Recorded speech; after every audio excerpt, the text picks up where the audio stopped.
an art activity using your crayons, canvas, and hair dryer.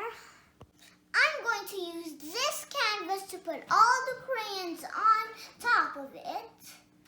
You can use any big canvas or big white paper at home. I'm going to use this crayons from my last year's school. Welcome to Harold's Curious Mind!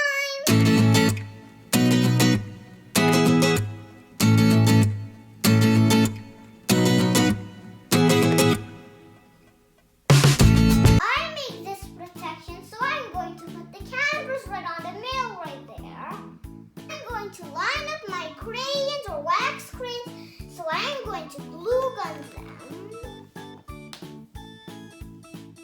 When all of these crayons or wax crayons are on the canvas, I'm going to hair dry or melt them.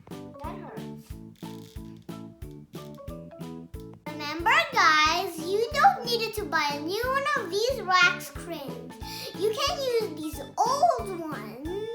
You can arrange the colors whatever you want. Hello to St. Francis Integrated Art School in the Philippines. Oh kids, this art is for you. You can try it in your school. We're almost done putting all the crayons on the canvas. We are doing an amazing artwork today.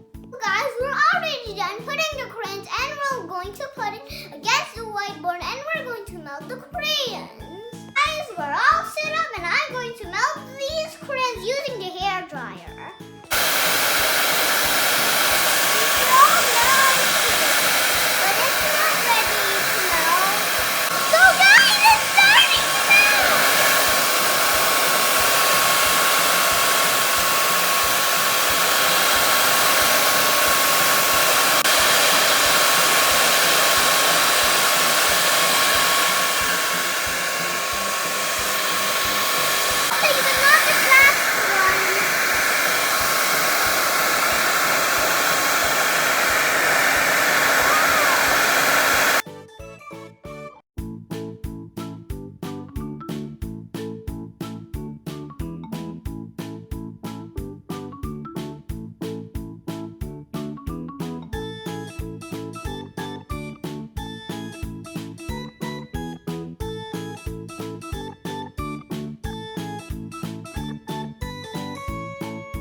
on the so